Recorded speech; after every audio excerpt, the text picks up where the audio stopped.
ഇങ്ങനെ ഒരു കഥയുണ്ടെന്ന് പറഞ്ഞ കഥയിലൊരു കുഞ്ഞ് കരയണം കണ്ടു കഴിഞ്ഞാൽ വീട്ടിൽ ഒരു മണിക്കൂർ കരയുന്ന ആളാണ്. ഫാഷൻ എന്ന് പറയുന്നത് ആഭരണങ്ങൾ മാത്രമായിരുന്നു, തുണിയില്ലായിരുന്നു. ഇപ്പം നമ്മൾ തിരിച്ച് അതേ ലെവലിലെത്തിയില്ലേ? ഇപ്പം തുണിയില്ലല്ലോ.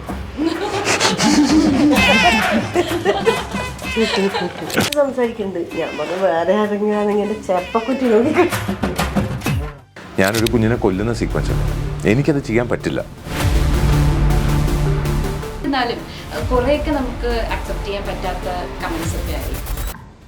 അപ്പൊ ഫേക്ക് ഐ ഡിയിൽ വന്നിട്ട് നട്ടലില്ലാതെ സ്വന്തം മുഖം പോലും ഇല്ലാതെ കണ്ടവന്റെ ഫോട്ടോയും വെച്ച് കള്ളത്തരവും പറഞ്ഞ് നടക്കുന്ന ആൾക്കാരോട് നമ്മൾ എന്ത് പറയാൻ പറ്റും? ഇങ്ങനെയൊക്കെ ചോദിക്കുമ്പോൾ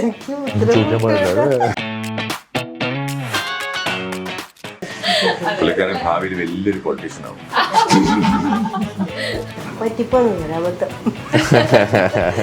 ഇതൊരു എൻസൈക്ലോപീഡിയ ആണെന്നാണോ പറയുന്നത്? ആണോ? വിജ്ഞാനകോശം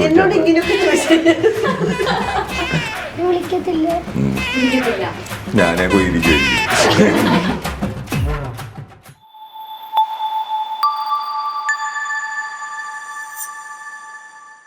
ഹായ്, വെൽക്കം ടു ബെല്ലേസ prime talk. Myself Ansha Karun.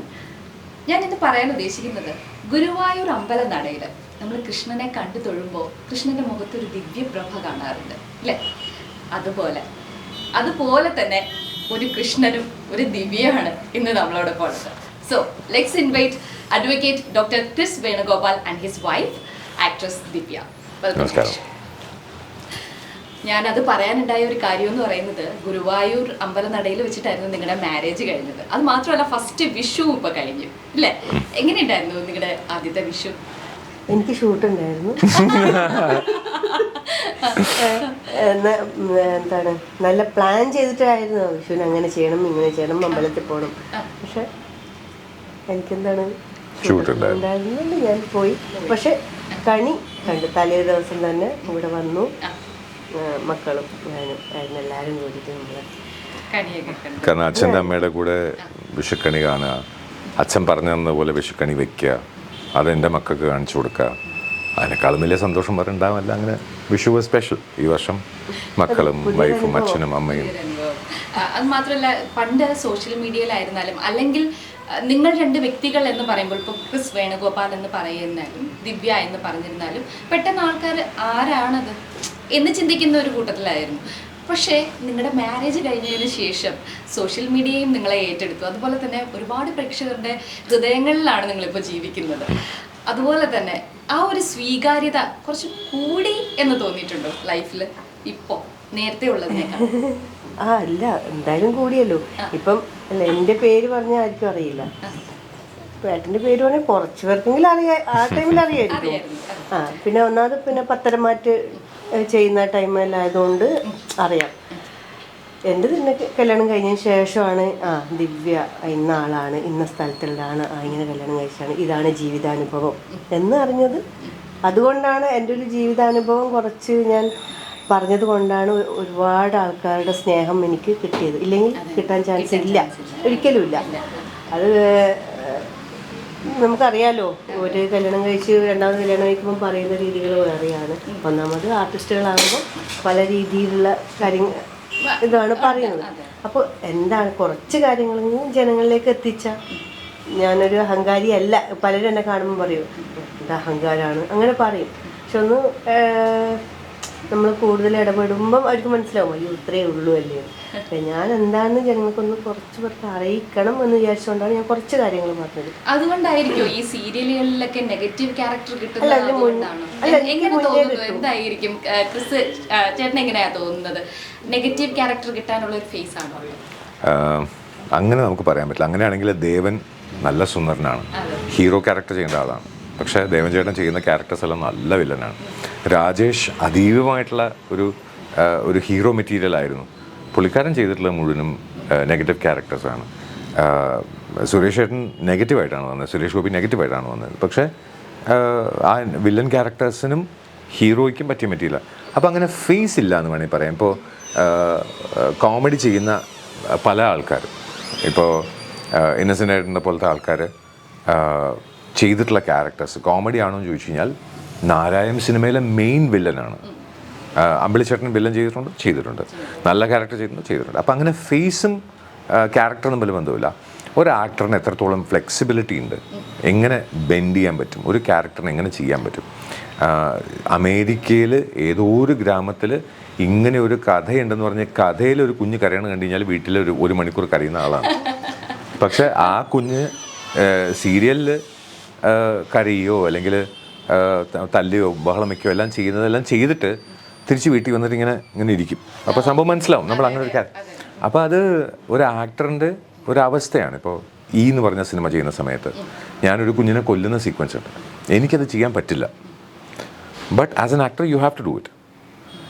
നമ്മളിപ്പോൾ ചെയ്യുന്ന പല ക്യാരക്ടേഴ്സിലും നമ്മളുമായിട്ട് ഒരു ബന്ധവും ഇല്ലാത്ത ക്യാരക്ടേഴ്സ് ആയിരിക്കാം. അപ്പോൾ അത് അങ്ങനെ ചെയ്യാൻ കിട്ടുന്നത് ഒരു ആക്ടറിന് വെച്ചിട്ട് ഏറ്റവും നല്ല സ്വഭാവമാണ്. ഇപ്പോൾ പത്രമാറ്റം തുടങ്ങുന്ന സമയത്ത് എന്നെ വിളിച്ച് ചോദിക്കുമ്പോൾ 75 വയസ്സായ ക്യാരക്ടറാണ് ചെയ്യോ എന്ന് ചോദിച്ചു. അപ്പോൾ 75 വയസ്സ് ക്യാരക്ടർ ചെയ്യാം, നോ പ്രോബ്ലം. അതൊരു ഇഷ്യൂ ആയിട്ട് എനിക്ക് തോന്നിയില്ല. അപ്പോൾ അങ്ങനെ ചെയ്ത് നോക്കിക്കഴിഞ്ഞപ്പോൾ അത് അക്സെപ്റ്റബിൾ ആയത് നല്ല കാര്യം.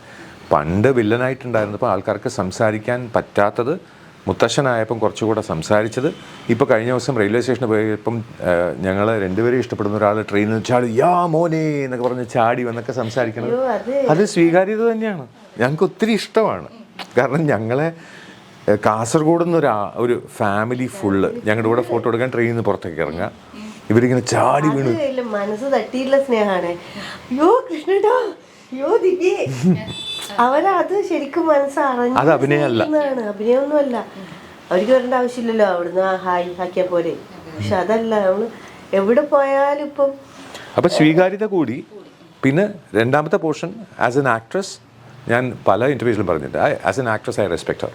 ഓവർ ഡെഡിക്കേറ്റഡ് ആയിട്ട് ഒരു ക്യാരക്ടർ ചെയ്യാൻ വേണ്ടി എന്ത് എക്സ്റ്റെൻറ്റ് വരെ പോകാനും തയ്യാറായിട്ടുള്ള, അത് എന്തൊക്കെ ചെയ്താലും പലപ്പോഴും ചെയ്തിട്ട് അയ്യോ ഇതെങ്ങനെ അതെങ്ങനെ എന്നൊക്കെ ചോദിക്കുന്നത്. ഇപ്പോൾ റീസെൻ്റായിട്ട് ഇറങ്ങിയൊരു സിനിമ, കുഞ്ഞുമോൾ ചെയ്തൊരു സിനിമ, ആ സിനിമയിൽ എൻ്റെ അടുത്ത് ഇങ്ങനെ പറയണോ വേണ്ടേ, അതിലിങ്ങനെ ഒരു പാട്ട് സീക്വൻസ് ഉണ്ട്, ഇത് ഞാൻ എങ്ങനെ പറഞ്ഞാൽ എനിക്ക് അങ്ങനെയൊന്നുമില്ല. ഞാൻ ആസ് എൻ ആർട്ടിസ്റ്റ് അത് അങ്ങനെ ഫീൽ ചെയ്യുന്നത് തന്നെ നല്ല മനസ്സിൻ്റെ കാരണം. ബാക്കിയുള്ളവർ റിയൽ ലൈഫിൽ അങ്ങനെ ചെയ്തിട്ട് എന്തോ ഒന്നും നടക്കാത്ത പോലെ നടക്കുന്നതിൽ ഇതങ്ങനെയുള്ളത് എൻ്റെ അടുത്ത് തുറന്ന് പറയാൻ. As an artist I respect, as A wife I respect more. Because അഭിനയം എത്രത്തോളം നന്നായിട്ട് ചെയ്യാൻ പറ്റും അത്രത്തോളം നന്നായിട്ട് ചെയ്തിട്ട് അപ്പോഴും എനിക്കൊരു കുടുംബമുണ്ട്, എൻ്റെ ഹസ്ബൻഡ് എന്ത് ചിന്തിക്കും എന്ന് ചിന്തിക്കാൻ നല്ല മനസ്സുള്ള ഒരാളെ നാട്ടുകാർ കുറ്റം പറയണത് അവർക്ക് വേറെ പണിയില്ലാത്തതുകൊണ്ടായിരിക്കും. എനിക്ക് ഒത്തിരി ഞാൻ പറയണു, എനിക്ക് അക്സെപ്റ്റ് ചെയ്യാൻ പറ്റുന്നതിലും കൂടുതൽ നന്മയുള്ള ഒരാളാണ് ഞാൻ അക്സെപ്റ്റ് ചെയ്യുന്നു. നെഗറ്റീവ് കമൻസ് കേട്ടിട്ടുള്ള രണ്ട് വ്യക്തികളാണ്. അപ്പം ആ ഒരു നെഗറ്റീവ് കമൻസ് ഇപ്പോൾ എനിക്ക് തോന്നുന്നു ഒരുപാട് ഇൻ്റർവ്യൂസ് നിങ്ങളത് കണ്ടു കഴിഞ്ഞതിന് ശേഷം നെഗറ്റീവ് കമൻസ് പറഞ്ഞവർ പോലും കുറച്ച് മാറിയിട്ടുണ്ട്. പക്ഷേ എന്നിരുന്നാലും കുറേയൊക്കെ നമുക്ക് അക്സെപ്റ്റ് ചെയ്യാൻ പറ്റാത്ത കമൻസ് ഒക്കെ ആയിരിക്കും. എങ്ങനെയാണ് ആ ഒരു നെഗറ്റീവ് കമൻസിനെ എങ്ങനെയാണ് നിങ്ങൾ സ്വീകരിച്ചത്? ഞാൻ സ്വീകരിച്ചിട്ടില്ല, എനിക്കിപ്പോഴും പ്രശ്നമാണ്. ഇപ്പൊ ഞാൻ കുറച്ച് ദിവസം കൊണ്ട് മൈൻഡ് ചെയ്യുന്നില്ല. നമ്മള് ഇവിടെ ഒരു ഇനോഗ്രേഷന് പോയിട്ടുണ്ടായിരുന്നു, അതിൽ നമ്മള് ഡാൻസ് ഒക്കെ കളിച്ചിട്ടുണ്ടായിരുന്നു. എനിക്കറിയാം പൊങ്കാലം നല്ലോണം വരുന്നതാണ്, അതുകൊണ്ട് അതിനകത്ത് ഒരു കമന്റ്സും ഞാൻ നോക്കിയിട്ടില്ല. ഞാൻ ട്രെയിൻഡ് ഡാൻസറാണ്, പക്ഷേ എക്സ്റ്റംപോറായിട്ട് ചുമ്മാ കയറി ഡാൻസ് കളിക്കുന്ന പറഞ്ഞാൽ കളിക്കുന്ന ആളല്ല. എനിക്ക് വെസ്റ്റേണോ അല്ലെങ്കിൽ ഇക്കാലത്തെ മറ്റേ ജഗബൊക പാട്ടുകളൊന്നും എനിക്ക് അറിയില്ല. അപ്പോൾ അതൊക്കെ ഇട്ട് കഴിഞ്ഞാൽ ഞാൻ കളിക്കണം കണ്ടു കഴിഞ്ഞാൽ മറ്റേ എണ്ണയിൽ ചവിട്ടി തെന്നി വീഴാൻ പോണ പോലെ ഇരിക്കും. ഓക്കെ, ഞാനങ്ങനെയാണ്. സോ വാട്ട്, അവർ കമൻറ്റ് ചെയ്യണത് ഇത് ഡാൻസർ. ഞാൻ ഡാൻസ് മാസ്റ്റർ അല്ല, ഞാൻ പ്രൊഫഷണൽ ഡാൻസർ അല്ല. ഞാൻ വെറുതെ നാട്ടുകാർ മറ്റേ പൂരപ്പറമ്പിൽ ബോധമില്ലാതെ കളിക്കണ പോലെ കളിക്കുന്ന ആളാണ്. Oh it's fine, no problem. അതവർ കമൻറ്റ് ചെയ്യണേ, കമൻറ്റ് ചെയ്തോട്ടെ, ഇറ്റ്സ് ഓക്കെ. അതൊരു വശം. പിന്നെ ആൾക്കാർ വന്നിട്ട് ഈ കളവിന് എന്തിൻ്റെ രോഗം എന്ന് നോക്കുമ്പോൾ പുള്ളിക്കാരൻ 72 വയസ്സുണ്ടാവും. ഞാൻ അമ്മാവ എന്ന് വിളിക്കേണ്ട ആൾ എന്നെ ചീത്ത വിളിക്കുന്നത് കളവൻ എന്ന് പറഞ്ഞിട്ടാണ്. ഓ ആയിക്കോട്ടെ, ഇറ്റ്സ് ഓക്കെ. അത് എനിക്ക് ചിരി വരാമെന്ന് പറഞ്ഞാൽ ചില ആൾക്കാരൊക്കെ പറയും, ഷോ ഇവരുടെ വീഡിയോ പിന്നെയും വന്നു. ഓ അവസാനത്തെ ഒരു 10 സെക്കൻഡ് അസഹ്യം. ഇവർ മുഴുവൻ വീഡിയോ ഇരുന്ന് കണ്ടിട്ടാണ്. ഇവർക്ക് ഇഷ്ടപ്പെട്ടില്ല എന്നുണ്ടെങ്കിൽ അവർ ക്വിറ്റ് ചെയ്ത് അടുത്ത വീഡിയോ കണ്ടിട്ട് അവർ സ്ക്രോൾ ചെയ്ത് പോകാനുള്ള ഫെസിലിറ്റി ഉണ്ട്. കാണണ്ട, നിങ്ങൾ കാണണം നിർബന്ധം പറയില്ല. നമ്മൾ ഇഷ്ടപ്പെടുന്നവർ മാത്രം കണ്ടാൽ മതി, ഒരു നിർബന്ധം. അവരിഷ്ടപ്പെട്ട് ഇന്നലെ എനിക്ക് ശരിക്കും സന്തോഷം. അതാ ഞാൻ പിന്നെ പറഞ്ഞത്, ആ കാസർഗോഡ് സ്ലാങ്ങിൽ അവർ ഓരോരുത്തരും എന്തെല്ലാവോ പറയാൻ, ട്രെയിൻ പോകാൻ 4 മിനിറ്റേ ഉള്ളൂ, എന്തെല്ലാവോ പറയണം എന്നുണ്ട്. എന്നിട്ട് ബൈ ബൈ പറയുന്നുണ്ട്. അപ്പോൾ അനിയത്തി ആ ട്രെയിനിൽ പോകുമായിരുന്നു. അനിയത്തി രാവിലെ വിളിച്ചിട്ട് പറയാം, ഫുൾ എൻ്റെ അടുത്ത് വന്നിട്ട് ഓരോ കാര്യങ്ങൾ ചോദിച്ചു, അങ്ങനെ ഇങ്ങനെ എന്ന് പറഞ്ഞാൽ അവർ ആ എക്സൈറ്റ്മെൻറ്റിൽ രാത്രി മുഴുവൻ സംസാരിച്ചുകൊണ്ടിരിക്കുക. അപ്പോൾ നല്ലതാ, ഒത്തിരി ഞങ്ങൾക്ക് സന്തോഷം. ഇത്രയും കാലം ഇൻ്റർവ്യൂസിലൊക്കെ ഈ ഗെറ്റ് വെൽ സൂൺ പറഞ്ഞ് നന്നാവാത്ത നിങ്ങളോട് എനിക്കൊന്നും പറയാനില്ല, ഈ മോശം കമൻറ്റ് പറയാനുള്ള ആൾക്കാർ. ബാക്കിയുള്ളവരോട് ഒത്തിരി സ്നേഹം. കാരണം അല്ല, അവരോടൊന്നും പറയാം. അതെന്തുകൊണ്ടാണെന്നുള്ളത് ഇറ്റ്സ് വെരി ഓബ്വിയസ്. അതായത് എൻ്റെ അടുത്തുള്ളതോ അല്ലെങ്കിൽ കുഞ്ഞുമോളുടെ അടുത്തുള്ള ഡയറക്റ്റ് ആയിട്ടുള്ള എന്തെങ്കിലും ഒരു നെഗറ്റീവ് ഫീലിംഗ്, അതാരുമാവാം.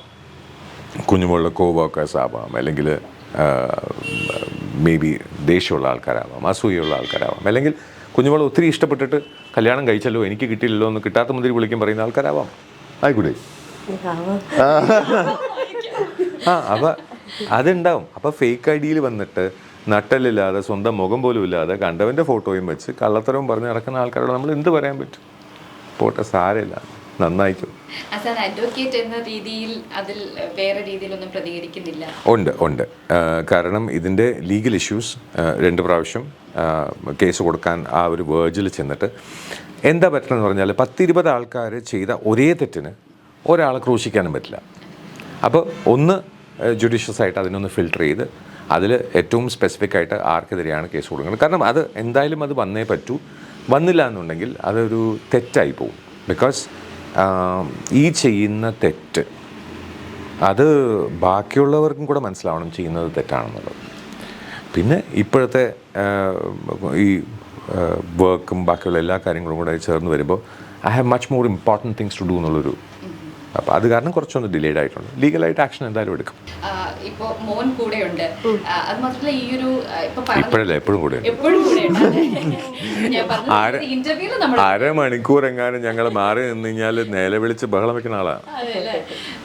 ഈ ഒരു തിരക്കിന്റെ ഇടയിൽ ഇപ്പൊ പറഞ്ഞു, ഒത്തിരി തിരക്കിന്റെ ഇടയിൽ തന്നെ കേസിന് പോകാൻ പോലും സമയമില്ല എന്നൊക്കെ സാർ പറഞ്ഞു. അപ്പോൾ എങ്ങനെയാണ് മക്കളുടെ കാര്യങ്ങളും ഈ ഒരു തിരക്കിനിടയിൽ കൊണ്ടുപോകുന്നത്? ഇപ്പോൾ ഇത്രയും ചോദ്യങ്ങൾ ചോദിക്കുന്നു, ക്വസ്റ്റ്യൻസ് ഒക്കെ, ഇതിനിടയ്ക്ക് എങ്ങനെ ശ്വാസം എടുക്കാൻ സമയം കിട്ടും? ഇത് ഞങ്ങളുടെ ശ്വാസമല്ലേ. സോ ഇതിനങ്ങനെ സെപ്പറേറ്റ് ആയിട്ടൊരു സമയം വേണ്ട ആവശ്യമില്ല.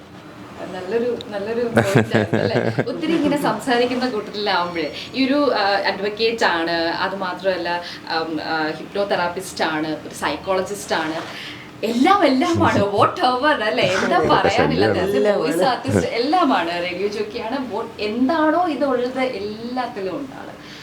സോ എന്തെങ്കിലും കാര്യത്തിൽ ഡിബേറ്റ് ചെയ്യാറുണ്ട്, ജയിക്കാറുണ്ട്? ഈ കടയിലൊരു പടം കിട്ടും, എന്നിട്ട് rule number 1, the boss is always right. Rule number 2, if the boss is wrong, check rule number 1. അതാണ് ബോസ്. അല്ല, കേസിന്റെ കാര്യമൊക്കെ ആയിട്ട് വരുമ്പോൾ എന്നോട് ഇങ്ങനെ സംസാരിക്കില്ല. അപ്പം നമ്മൾ ഡിസ്കസ് ചെയ്യും. അപ്പം ഞാൻ പറയുന്ന കാര്യങ്ങളൊക്കെ ശരിയാവാറുണ്ട്, ഇല്ലേ? ഒരു അഡ്വക്കേറ്റിനെ കാണുന്നുണ്ടോ ഇതിൻ്റെ ഇടയിൽ? തീർച്ചയായിട്ടും. അഡ്വക്കസി അല്ലെങ്കിൽ ലീഗൽ പ്രാക്ടീസ് എന്ന് പറഞ്ഞു കഴിഞ്ഞാൽ നമുക്ക് ഇങ്ങനെ കുറേ നിയമങ്ങളുണ്ട് എന്നും ഈ നിയമങ്ങൾക്ക് ഇങ്ങനെയെല്ലാം ആഫ്റ്റർ എഫക്ട്സ് ഉണ്ട് എന്നുള്ളത് മനസ്സിലാക്കി അത് അപ്ലൈ ചെയ്യുന്ന പോർഷൻ. പക്ഷേ ഇതല്ലാതെ ഒരു ജുഡീഷ്യസ് മൈൻഡ് വേണം. ഇങ്ങനൊരു പോസിബിലിറ്റി ഉണ്ട്, അല്ലെങ്കിൽ കേൾക്കാൻ തയ്യാറാവണം. ക്ലയൻറ്റ് വന്ന് പറയുന്ന കാര്യങ്ങൾ എന്താണെന്ന് നമ്മൾ കേൾക്കാൻ ക്ഷമ വേണം, മുൻവിധി പാടില്ല. ഇങ്ങനെയുള്ള കുറേ നല്ല ക്വാളിറ്റീസ് കുഞ്ഞുമോൾക്ക് നേരത്തെ ഉണ്ട്. അതായത് ഒരു കാര്യം പറയുമ്പോൾ ഇതിങ്ങനെയല്ലേ, ഇപ്പോൾ ചിന്തിക്കാം എന്ന് പറഞ്ഞ് അങ്ങനെ ചിന്തിക്കുകയും ചെയ്യും. ഇപ്പം പ്രാക്ടിക്കലായിട്ടൊരു കാര്യം, ഇപ്പോൾ മോനോടൊരു കാര്യം പറഞ്ഞു, അപ്പോൾ മോൻ എന്തെങ്കിലും പറഞ്ഞത് വിഷമമായിട്ട് എൻ്റെ അടുത്ത് പറയുമ്പോൾ ഇപ്പം ഞാൻ പറയും, കുഞ്ഞുമോളെ ഇങ്ങനെയല്ലേ കാര്യം, ഇങ്ങനെ ഉണ്ടാവില്ല, അത് ശരിയായിട്ടാ എന്ന് പറഞ്ഞ് പെട്ടെന്ന് ശരിയാവും. അതൊരു നല്ല അഡ്വക്കേറ്റിൻ്റെ ലക്ഷണമാണ്. കാരണം ഒരു ക്ലയൻറ്റ് പറയുന്നത് കേൾക്കാൻ റെഡിയാവുക, അത് ഉടനെ തന്നെ അത് കറക്റ്റ് ചെയ്യാനും റെഡിയാണ്. So I see a possibility. ഇപ്പോൾ ഒരു ലീഗൽ ഡിഗ്രി വന്നു കഴിഞ്ഞാൽ നമുക്ക് പ്രാക്ടീസ് ചെയ്യാൻ പറ്റും. എല്ലാന്നുണ്ടെങ്കിൽ സ്വന്തമായിട്ട് സ്വന്തം റൈറ്റ്സിന് വേണ്ടി സംസാരിക്കാൻ ധൈര്യമുള്ള ആൾ തന്നെയാണ്. ഇന്ത്യൻ ഭരണഘടനയിൽ ഒരിക്കലും LLB പാസ്സായ ഒരാൾക്ക് മാത്രമാണ് കേസ് വാദിക്കാൻ പറ്റാമെന്നില്ല. അല്ലാതെ എനിക്ക് എന്നെ റെപ്രസെൻറ്റ് ചെയ്യണം എന്ന് പറഞ്ഞാൽ റെപ്രസെൻറ്റ് ചെയ്യാൻ ധൈര്യമുള്ളൊരു ആൾക്ക് ചെയ്യാൻ പറ്റും, അത് കുഞ്ഞുമോൾക്ക് ചെയ്യാൻ പറ്റും. പക്ഷേ if you take it as a profession maybe yes. കുഞ്ഞുമോൾക്ക് ആഗ്രഹമുണ്ടെന്നുണ്ടെങ്കിൽ തീർച്ചയായിട്ടും വക്കീലാക്കും, കറുത്ത കോട്ടിട്ട്. കുഞ്ഞുമോൾക്ക് ആ ഡ്രസ്സ് ഒത്തിരി ഇഷ്ടപ്പെടും. ഈ ഇടയ്ക്ക് ഒന്ന് ഒരു വൈറ്റും ബ്ലാക്കും ഒക്കെ ഇട്ട് നോക്കി കഴിഞ്ഞപ്പം കൊള്ളാം സംഭവം. ദിവ്യ ചേച്ചിട്ടാണ് ഒരു ചോദ്യം.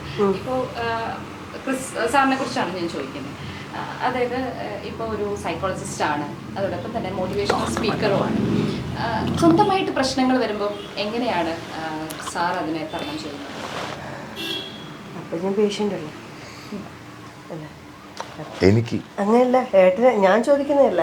അല്ലല്ല എനിക്ക് ദിവ്യ ചേച്ചിക്ക് ഇപ്പോൾ എന്തായാലും ഒരു 6 months ആയി നിങ്ങളുടെ കല്യാണം കഴിഞ്ഞിട്ട്. അപ്പം അതിനും അത്രയല്ല മനസ്സിലാക്കേണ്ടതിടത്തോളം മനസ്സിലാക്കിയിട്ടുണ്ടാവും അദ്ദേഹത്തെ കുറിച്ച്. അപ്പോൾ ആദ്യത്തെ ഒരു ദിവസം 2 ദിവസത്തും അല്ലെങ്കിൽ 1 മിനിറ്റ് 2 മിനിറ്റിനകത്ത് മനസ്സിലാക്കാത്തത് ജീവിതകാലം മുഴുവൻ മനസ്സിലാക്കാൻ പോകുന്നില്ല ആരും. ഞങ്ങൾ തമ്മിൽ കണ്ടു, ഞങ്ങൾ കമ്പാറ്റബിൾ ആണെന്ന് എപ്പോൾ തോന്നിയോ അത് കഴിഞ്ഞ് പിന്നെ മനസ്സിലാക്കലുടെ കഥയൊന്നുമില്ല. കാരണം ഞങ്ങൾ കണ്ടു, ഞങ്ങൾക്ക് അതുകൊണ്ടാണ് വ്യക്തമായി പറയാൻ പറ്റും. എങ്ങനെയാണ് ഒരു മോട്ടിവേഷണൽ സ്പീക്കർ ആയിരുന്നിട്ടോ ഒരു സൈക്കോളജിസ്റ്റ് ആയിരുന്നിട്ടോ സ്വന്തമായ ഒരു പ്രശ്നം വരുമ്പോൾ എങ്ങനെയാണ് സാർ അത് തരണം ചെയ്ത് കൊണ്ടുപോകുന്നത്? എങ്ങനെ കണ്ടിട്ടുണ്ടോ അതിനെ കുറിച്ച്? ഇങ്ങനെയൊക്കെ ചോദിക്കുമ്പോൾ എനിക്ക് ഉത്തരം അത്രക്കായിട്ടില്ല. പലപ്പോഴും എന്താണെന്ന് വെച്ച് കഴിഞ്ഞാൽ ഇപ്പോൾ if I am going through A problem, ഞാൻ അതിനെന്താണ് സൊല്യൂഷൻ എന്നുള്ള ആ ഒരു കാര്യം മാത്രം കുഞ്ഞുമോളോട് ചോദിക്കും. നമുക്ക് കുറച്ച് നേരം പുറത്ത് പോവാം എന്ന് പറഞ്ഞു കഴിഞ്ഞാൽ ഷീൽ നോട്ട് സേ നോ. ഒരു അവസരം കിട്ടാൻ വേണ്ടി, ഞങ്ങൾക്ക് ഒരുമിച്ച് പോകാനുള്ള ഒരു അവസരം കിട്ടാൻ വേണ്ടി, അല്ലെങ്കിൽ ആ സമയം വേറെ എന്തെങ്കിലും ഒരു ടോപ്പിക്കിലേക്ക് മാറുകയോ അങ്ങനെ എന്തെങ്കിലും പ്രാക്ടിക്കലായിട്ട് എന്താ ചെയ്യാൻ പറ്റുകയെന്ന് പറഞ്ഞാൽ ചെയ്യുന്നു എന്നല്ലാതെ ഇങ്ങനെ എനിക്കൊരു പ്രോബ്ലം ഉണ്ട്, ഇതിന് സൊല്യൂഷൻ കണ്ടെത്തി താന്നൊന്നും ഞാൻ പറയില്ല. I don't want her to be stressed. കാര്യങ്ങൾ പറയാറുണ്ട്, ഓപ്പണായിട്ട് തന്നെ പറയും, ഓപ്പണായിട്ട് പറയും. അതെന്ത് കാര്യമായാലും ചിലപ്പോൾ എനിക്ക് ഉണ്ടായ ചെറിയൊരു തോന്നലായിരിക്കാം, അത് പറയും. കുഞ്ഞുമൊക്കെ ഉള്ള തോന്നലായിരിക്കാം, അത് എൻ്റെ അടുത്ത് പറയും. ഞങ്ങൾ തമ്മിൽ സംസാരിക്കും. That's the best thing to do. അല്ലാതെ വേറെ നമ്മൾ ചെയ്തിട്ട് കാര്യമില്ലല്ലോ. ഈവൻ കൗൺസിലർ പറയുന്ന എന്താണോ ആരാണോ എഫക്റ്റഡ് അവർ പറയുന്നത് കേൾക്കാനുള്ള മനസ്ഥിതിയുള്ള ഒരാളാണ് നല്ല കൗൺസിലർ. അവിടെ സംസാരിക്കാൻ നിൽക്കരുത്, കുഞ്ഞുങ്ങൾ കേൾക്കും. ഞാൻ സംസാരിക്കും, എൻ്റെ അടുത്ത് എല്ലാ കാര്യങ്ങളും പറയും. എനിക്ക് പറ്റുന്ന കാര്യമാണ് ഞാൻ അങ്ങോട്ട് പറയും. മറ്റത് അങ്ങനെ ആയതുകൊണ്ടായിരിക്കും ഇങ്ങനെ ആയത്, അതൊക്കെ ഞാൻ പറയും. അത് എനിക്ക് ഇഷ്ടപ്പെട്ടില്ലെന്നുണ്ടെങ്കിൽ അപ്പം ഞാൻ ബഹളം ഉണ്ടാക്കുകയും ചെയ്യും. അല്ല, ഞങ്ങൾ സാധാരണ ഹസ്ബൻഡ് വൈഫാണ്, അതൊക്കെ എല്ലാം ഉണ്ട്. ഞങ്ങൾ പിന്നെ ചട്ടിയും കലൊന്നുമല്ല, കുറച്ച് വലിയ 2 പാത്രങ്ങളാണ്. സാമാന്യം ചട്ടിയും കലമൊന്നും അല്ല, വലിയ ഉണ്ടാവും ഉണ്ടാവുകയാണ്. അതായിട്ടും തന്നെ പറയുന്നതായിരിക്കും നല്ലതായിട്ടാ. എല്ലാ പ്രാവശ്യവും ഞാനാണ് എല്ലാം സോൾവ് ചെയ്യണമെന്ന് പറയുന്നതല്ലേ. അതെ, ഇങ്ങനെ സോൾവ് ചെയ്യുന്നത്, ഇത് തന്നെയാണ് സോൾവ് ചെയ്യുന്നത്. Because once you give way to the other person solve ആയല്ലോ. ഞങ്ങളങ്ങനെ കടിച്ചു പിടിച്ചങ്ങനെ പ്രശ്നത്തിൽ പലപ്പോഴും ചിലപ്പോൾ കുഞ്ഞുമുക്ക് തോന്നും ഇതിങ്ങനെ അല്ല എന്ന് തോന്നിക്കഴിഞ്ഞാൽ ചിലപ്പോൾ വാശിയിൽ പിടിച്ചൊക്കെ ചെയ്യും. അത് കഴിഞ്ഞ് എക്സ്പ്ലെയിൻ ചെയ്യുമ്പോൾ ഓ ഇങ്ങനെയായിരുന്നു, ഇത് പറയണ്ടേ എന്ന് ചോദിച്ചു കഴിഞ്ഞാൽ പിന്നെ അത് പരിഹരിക്കപ്പെട്ടു. പിന്നെ അടുത്ത പ്രാവശ്യം അത് തന്നെ ചിലപ്പോൾ വരും, മനുഷ്യരല്ലേ, ഉണ്ടാവും. പറയുന്നത് ആ രീതി എനിക്ക് മനസ്സിലാവില്ല ചിലപ്പോൾ, അതാ പ്രശ്നം.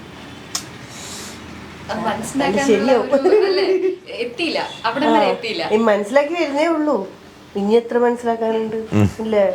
ഓരോ ദിവസം തുടങ്ങി. ഒരു 10-15 വർഷം മുന്നേ ഒരാൾക്ക് ലെറ്റർ അയച്ചിട്ട് 11 ദിവസം കഴിഞ്ഞിട്ടേ കിട്ടുള്ളൂ എന്നുള്ളൊരു അവസ്ഥയുണ്ടായിരുന്നു. ഇപ്പോൾ ഇമെയിൽ അയച്ചു കഴിഞ്ഞാൽ നമുക്ക് നോക്കാൻ സമയമില്ല, കാരണം 5 മിനിറ്റിൽ വരും, പക്ഷെ നമ്മൾ നോക്കില്ല. 11 ദിവസം കഴിഞ്ഞിട്ട് നമ്മൾ നോക്കില്ല. ഒരു വാട്സാപ്പിൽ മെസ്സേജ് നമുക്ക് ഇൻസ്റ്റൻ്റായിട്ട് അയക്കാൻ പറ്റും എന്ന് പറഞ്ഞിട്ട് അതൊരിക്കലും റെസ്പോണ്ട് ചെയ്യാത്ത ആൾക്കാരും ഉണ്ട്. അപ്പോൾ അത് മനസ്സിലാക്കാൻ ആ സമയത്ത് പറ്റുമായിരുന്നു? ഇല്ല. ആ സമയത്ത് നമുക്ക് കുറച്ച് കാലം മുന്നെയൊക്കെ ഫ്ലൈറ്റിൽ പോകാമെന്ന് പറഞ്ഞു കഴിഞ്ഞാൽ അത് ഇമ്പോസിബിലിറ്റി ആയിരുന്നു. ഇന്നതൊരു നോർമൽ കാര്യമാണ്. അതേപോലെ കാലം മാറുമ്പോൾ നമുക്ക് മനസ്സിലാക്കാൻ കൂടുതൽ കാര്യങ്ങൾ വന്നുകൊണ്ടിരിക്കും, അത് മനസ്സിലായിക്കൊണ്ടേയിരിക്കും. മമ്മൂക്ക പറഞ്ഞില്ലേ, ഇപ്പോഴും ഞാൻ അഭിനയം പഠിച്ചില്ല, പൂർത്തിയായിട്ടില്ല, പഠിച്ചു ഇങ്ങനെ തുടങ്ങി വരുന്നേ ഉള്ളൂ. ഈ ഇടയ്ക്ക് തുടരും സിനിമയുടെ ഏതോ സീക്വൻസിനകത്ത് ഡയറക്ടർ ലാലേട്ടനോട് പറഞ്ഞു അത്രേ, ഇത് ഈ സമയത്ത് ഇങ്ങനെ സൈക്കിക്കായിട്ടുള്ളൊരു കണ്ടീഷൻ, അയ്യോ അങ്ങനെയൊന്നും പറയല്ലേ എന്ന് ലാലേട്ടൻ പറഞ്ഞു. That shows he's A very good actor. നമുക്കങ്ങനെ എക്സ്പ്ലെയിൻ ചെയ്ത് ഇങ്ങനെയാണ് അഭിനയിക്കേണ്ടതെന്ന് കണക്ക് പറയുന്ന ആ ഒരു സിസ്റ്റമൊന്നുമല്ല. അതല്ലാതെ നാച്ചുറലായിട്ട് ഒക്കെ അറിയുന്നത്.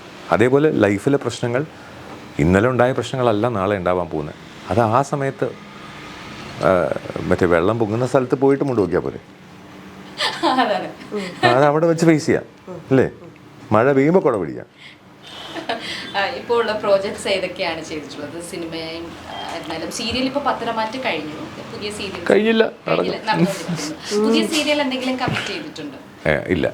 പത്തരമാറ്റ് ചെയ്യുമ്പം അതിൻ്റെ ഡേറ്റും ടൈമും എല്ലാം വെച്ച് നോക്കുമ്പം ഞാൻ അതല്ലാതെ സിനിമകൾ ചെയ്യുന്നുണ്ട്, പേഷ്യൻസിനെ നോക്കുന്നുണ്ട്, എനിക്ക് ലീഗൽ ക്ലയൻസ് ഉണ്ട്, കോടതിയിലുള്ള അതുണ്ട്, അല്ലെങ്കിൽ ലീഗൽ അഡ്വൈസിന് വേണ്ടിയിട്ട് ആൾക്കാർ വിളിക്കാറുണ്ട്, എൻ്റെ ബുക്കിൻ്റെ റൈറ്റിങ്ങിൻ്റെ വർക്ക് നടക്കുന്നുണ്ട്, അതല്ലാതെ ഡബിങ്ങിൻ്റെ വർക്ക് നടക്കുന്നുണ്ട്, വോയിസ് ഓവർ നടക്കുന്നുണ്ട്, വോയിസ് ട്രെയിനിങ്ങിൻ്റെ കാര്യം നടക്കുന്നുണ്ട്. എൻ്റെ കുടുംബം നോക്കാനുള്ള എനിക്കുള്ള സമയം വേണം. മക്കളുടെ കാര്യം നോക്കണം, മോളുടെ ഡ്രൈവിങ്ങിൻ്റെ കാര്യം നോക്കണം, മോൻ്റെ ചെറിയ ചെറിയ ആവശ്യങ്ങൾ നോക്കണം, കുഞ്ഞുമോക്ക് എന്താ വേണ്ടതെന്ന് നോക്കണം, പുറത്ത് പോകാം. എവിടെ സമയം? പുതിയ പ്രോജക്ട്സ് എന്ന് പറയുമ്പോൾ പെരുന്നാൾ എന്ന് പറഞ്ഞൊരു സിനിമ അത് ചെയ്യുന്നുണ്ട്. മലയാളത്തിൽ ഹൂഡിനി ദ കിങ് ഓഫ് മാജിക് ഇതിന് മുന്നേ അതിൽ ഡബും ചെയ്തിട്ടുണ്ട്, അഭിനയിക്കുകയും ചെയ്തിട്ടുണ്ട്. പിന്നെ തെലുങ്കിൽ ഓദില 2 ഇപ്പോൾ റിലീസായി. ഇനിയിപ്പോൾ അഖണ്ഡ 2 സെപ്റ്റംബറിൽ റിലീസാവും. അതിൻ്റെ വർക്ക് ഒരു പോർഷൻ കഴിഞ്ഞു, ഷെഡ്യൂൾസ് കഴിഞ്ഞു. അതിൻ്റെ പുതിയ പ്രോജക്ട്സ് ഡിസ്കഷനിലാണ് തെലുങ്കിൽ. മലയാളം വന്നാൽ അങ്ങനെ, തമിഴ് വന്നാൽ അങ്ങനെ, അല്ലെങ്കിൽ പത്തരമാറ്റും തെലുങ്കുമാണ് മെയിനായിട്ട് ചെയ്യുന്നത്. പിന്നെ സുഗമദേവി അത് മാത്രമേ ഉള്ളൂ, വേറെ പ്രോജക്ട്സ് ഒന്നും എടുക്കുന്നില്ല. അല്ല, നല്ലത് വന്നാൽ ചെയ്യാം. വന്നിട്ടുണ്ടായിരുന്നു. ഇപ്പോൾ ഒരാൾ ചെയ്തു വെച്ചൊരു ക്യാരക്ടർ അവർ വരാൻ പറ്റാതിരിക്കുമ്പോൾ അങ്ങനെയൊക്കെ വരുന്നത് ഇപ്പം എടുക്കുന്നില്ല. അങ്ങനെയൊക്കെ വന്നായിരുന്നു.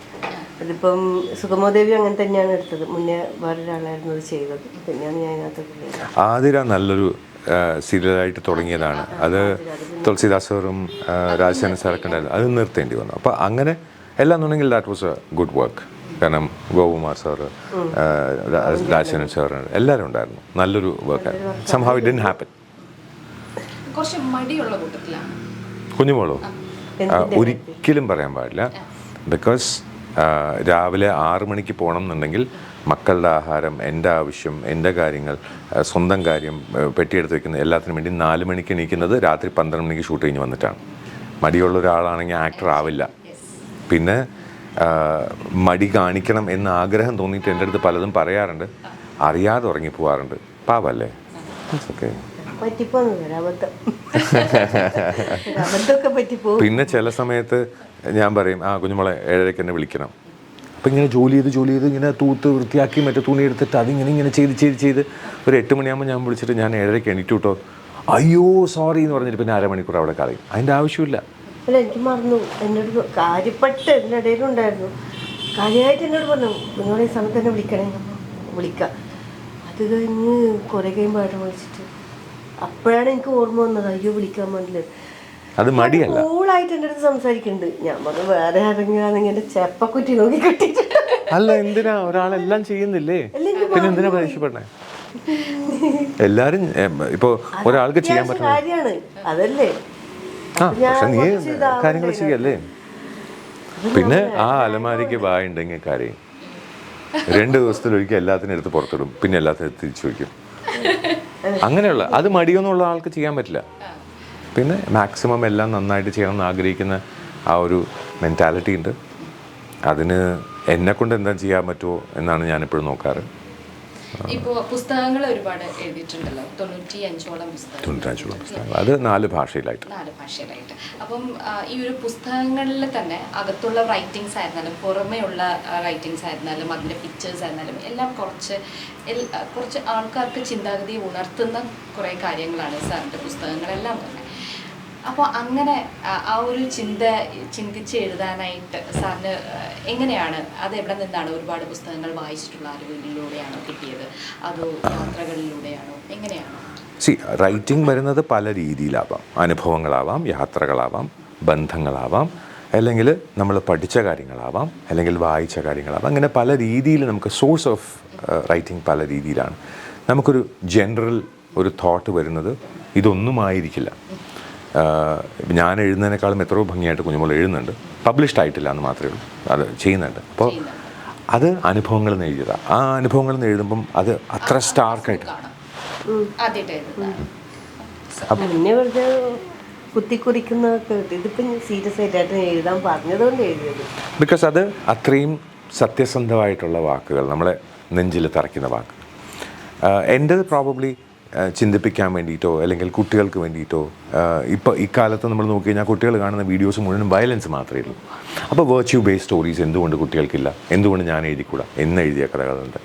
എല്ലാന്നുണ്ടെങ്കിൽ ഇപ്പോൾ ആർട്ടിക്കിൾസ് ആണെങ്കിൽ അങ്ങനെ ചിന്തിക്കാൻ വേണ്ടിയിട്ടുള്ള ആർട്ടിക്കിൾസ്. ഇപ്പോൾ ഫ്യൂ 45 തോട്ട്സ് എന്ന് പറഞ്ഞിട്ട് ഇപ്പോൾ ഒരു ബുക്ക് ഇറങ്ങി, അതിനകത്ത് ആർട്ടിക്കിൾസ് മാത്രമാണ്, ഇല്ല എപ്പിസ്റ്റോളറി. പണ്ട് കത്തുപാട്ട് എന്നൊരു മേഖല പോലും ഉണ്ടായിരുന്ന നമുക്ക് കത്തുകളിലൂടെ പല കഥകൾ പറഞ്ഞിരുന്ന, അങ്ങനെ ആ കത്തിൻ്റെ ഭംഗി ഇപ്പോൾ ഇല്ല. ഇമെയിലിൽ നമുക്ക് കത്തിൻ്റെ ഭംഗിയില്ല. കാരണം ഒരു ഇംഗ്ലണ്ടിൽ ഒരു തുള്ളി കണ്ണീര് വീണതിൽ, മഷി പടർന്നതിൽ ആ വിഷമം എത്രത്തോളം ഉണ്ടായിരുന്നു എന്ന് മനസ്സിലാക്കിയ ഒരു കാലഘട്ടം മാറി.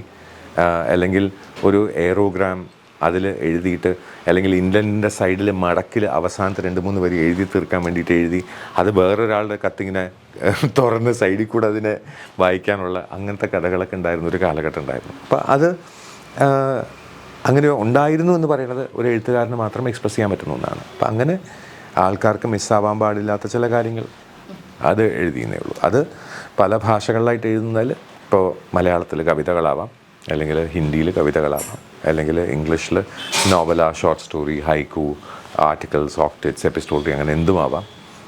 അല്ലെങ്കിൽ നമ്മളിപ്പോൾ തമിഴിലാണെങ്കിൽ എഗെയിൻ കവിതകളോ അല്ലെങ്കിൽ ആർട്ടിക്കിൾസോ, അങ്ങനെ പല ഇതുമായിട്ട്. മെയിൻലി എനിക്ക് പോയിട്രിയോടുള്ള ഇഷ്ടം ഒരു ചിട്ട, ഒരു റൈമിങ്, കേൾക്കാനും ഓർക്കാനും ഒക്കെ.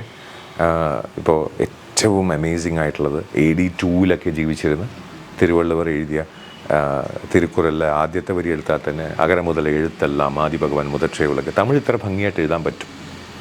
അപ്പോൾ അതിത്ര ഭംഗിയുള്ളത്. അല്ലെങ്കിൽ ത്യാഗരാജ അല്ലെങ്കിൽ അന്നമാചാര്യ പോലുള്ള ആൾക്കാർ എഴുതിയ കീർത്തനങ്ങളിൽ ഇപ്പോൾ നീ ദയരാധ എന്ന് പറഞ്ഞിട്ടൊരു തെലുഗു കോമ്പോസിഷൻ, നീ ദയരാധ.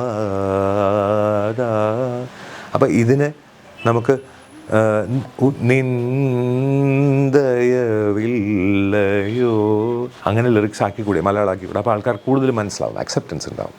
അല്ലെങ്കിൽ തമിഴിൽ അതിനെ കൺവേർട്ട് ചെയ്യുകയാണെങ്കിൽ ഉന്ദയവില്ലയാ. ഇങ്ങനെ പോസിബിലിറ്റീസ്, കോടിക്കണക്കിന് പോസിബിലിറ്റീസ് ഉണ്ട്. അപ്പോൾ അത് എഴുതുന്നത് ആഗ്രഹമാണ്. അത് ബാക്കിയുള്ളവരെ ചിന്തിപ്പിക്കണം എന്ന് നിർബന്ധമൊന്നുമില്ല. ഞാൻ എഴുതുന്നത് കുഞ്ഞുമോൾ വായിച്ചിട്ട് ഇത് എന്താ എഴുതി വെച്ചിരിക്കണം ചോദിക്കും. ബിക്കോസ് അങ്ങനെയൊക്കെ ഞാൻ എന്തെങ്കിലുമൊക്കെ കുറിച്ച് വയ്ക്കുന്നത് കുഞ്ഞുമോൾക്ക് അത് മനസ്സിലാവണം നിർബന്ധമില്ല. അപ്പം ഞാനത് പറഞ്ഞു ഇങ്ങനെ പറ എന്ന് പറയുമ്പോൾ മനസ്സിലാവാത്തത് അങ്ങനെ ചോദിക്കുന്നതാണ്. അപ്പം അങ്ങനെ കേൾക്കുമ്പോൾ that is being A better half. കാരണം കൊള്ളാം, ഗംഭീരമായിട്ടുണ്ട്. ഒരു വാക്ക് മനസ്സിലാവാതെ കള്ളം പറയുന്ന ആൾക്കാരുണ്ട്. കുഞ്ഞുമോൾ അങ്ങനെയല്ല, ഇത് മനസ്സിലായില്ല, എനിക്ക് പറഞ്ഞതാ എന്ന് ചോദിക്കുമ്പോൾ എനിക്ക് ഒത്തിരി ഇഷ്ടമാണ് അത് പറഞ്ഞു കൊടുക്കാൻ. അപ്പോൾ ആൾക്കാർ ചിന്തിപ്പിക്കാൻ വേണ്ടി ഞാൻ എഴുതുന്നതല്ല, എൻ്റെ ചിന്തകൾ പോകുന്ന വഴിയെ ഞാൻ എഴുതി പോകുന്നതിൽ ആൾക്കാർ ചിന്തിച്ചാൽ എനിക്കൊന്നും ചെയ്യാൻ പറ്റില്ല. ഇപ്പോഴത്തെ ജനറേഷൻ വായനയിൽ ഒരുപാട് കുറവാണ്, ഇല്ല, അത് തിരിച്ചു വരുന്നുണ്ട്. The change happened in between. ഞങ്ങളുടെ തലമുറ, അതായത് എൻ്റെ തലമുറയിൽ നിന്ന് കുഞ്ഞുങ്ങളുടെ തലമുറയിലേക്ക് വന്ന ആ ടൈമിൽ വായന കുറവായിരുന്നു. ഇപ്പോൾ ഒന്ന് റീസ്റ്റാർട്ട് ചെയ്തിട്ടുണ്ട്. ഇപ്പോൾ ആൾക്കാർ JK റോളിംഗ് വന്നതിന് ശേഷം കുട്ടികൾ ഹാരി പോട്ടർ വായിച്ചു തുടങ്ങി.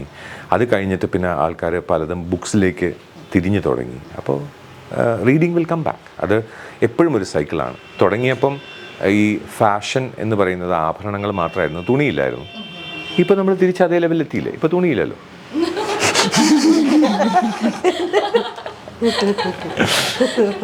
ഇതൊരു സൈക്കിളാണ്. ഞാനിവിടെ വന്നപ്പോൾ കണ്ട ഒരു പുസ്തകം ഉണ്ടായിരുന്നു, Till 1947 words. എങ്ങനെയാണ് ആ ഒരു അതിലൊക്കെ എത്തിയത്? എങ്ങനെയാണ്? എൻ്റെ ഒരു, എനിക്ക് തോന്നുന്നു ആ ഒരു ബുക്ക് തന്നെ ഫുൾ വായിച്ചാൽ മതി, ഫുൾ ഹിസ്റ്ററി നമുക്ക് അതിൽ നിന്ന് കിട്ടും എന്നുള്ളതാണ്. ഇപ്പോൾ എൻ്റെ വളരെ അടുത്ത സുഹൃത്തായിരുന്നു റോഷൻ്റെ മകൻ ഋഷികേഷ്. അപ്പോൾ ഋഷികേഷിന് ഹിസ്റ്ററി എങ്ങനെ പറഞ്ഞു കൊടുക്കണം എന്ന് റോഷൻ്റെ വൈഫ് രജ്മ, എൻ്റെ സ്റ്റുഡൻറ്റും കൂടിയാണ്. അപ്പോൾ എൻ്റെ അടുത്ത് ചോദിച്ചപ്പോൾ അത് ശരി ഇങ്ങനെ പറയാം എന്ന് പറഞ്ഞ് ഞാൻ എഴുതിയപ്പം എവിടെയോ വേർഡ് കൗണ്ടിൽ വെറുതെ തമാശയ്ക്ക് ഞാൻ എഴുതിയത് 663 വാക്കുകൾ. അപ്പോൾ അതെന്താ 663?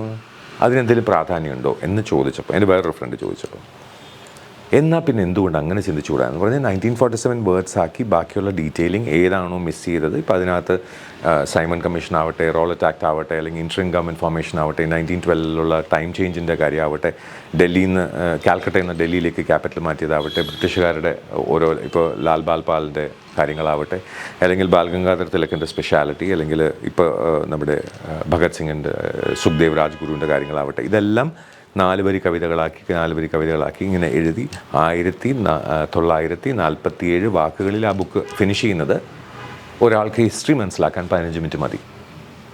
കാരണം അതിനെ കുറുക്കി കൊടുക്കാൻ പറ്റും. ഇപ്പോൾ നമുക്ക് പാല് കുടിക്കാൻ ഇഷ്ടമില്ലാത്ത ആൾക്കാർക്ക് നമുക്ക് മറ്റേ മിൽക്ക് പേട കൊടുത്തു കഴിഞ്ഞാൽ കഴിക്കും. അപ്പോൾ നമുക്ക് ഒത്തിരി ഇഷ്ടമാണ് മിൽക്ക് പേട എന്ന് പറഞ്ഞാൽ ചാടി വീഴും. അപ്പോൾ അങ്ങനെ കുറുക്കി കൊടുക്കാൻ ആരും ശ്രമിച്ചിട്ടില്ലാത്തതാണോ അതോ എനിക്ക് തോന്നിയ ഒരു ആഗ്രഹമാണോ എന്നറിയില്ല. That's what it. അങ്ങനെ തുടങ്ങിയതാണ് ഹിസ്റ്ററി പഠിപ്പിക്കാൻ. കുട്ടികൾക്ക് ഹിസ്റ്ററി പഠിപ്പിക്കാൻ ഏറ്റവും ഈസിയസ്റ്റ് വഴി എന്താണെന്ന് നോക്കിയതാണ്. ദേവാനന്ദ് കുറച്ചു നേരം ആയി നമ്മളെ കൂടെ ഇരിക്കുന്നു, പക്ഷെ കുറച്ച് ബോറടിക്കുന്നുണ്ട് അല്ലേ? അപ്പൊ അപ്പയും അമ്മയും കൂടി സംസാരിച്ചപ്പോ ഇടയ്ക്ക് മോനെ കൂട്ടിയില്ല എന്നുള്ളൊരു വിഷമം തോന്നുന്നുണ്ടോ? ഇല്ല. ഈ അപ്പയും അമ്മ എങ്ങനെയുണ്ട് മോന്? എങ്ങനെയുണ്ട്? നല്ല അപ്പയും അമ്മയാണോ? വഴക്കൊന്നും പറയില്ലേ? ഇതില് രണ്ടുപേരിലെ ഏറ്റവും ഇഷ്ടം അമ്മയപ്പയും.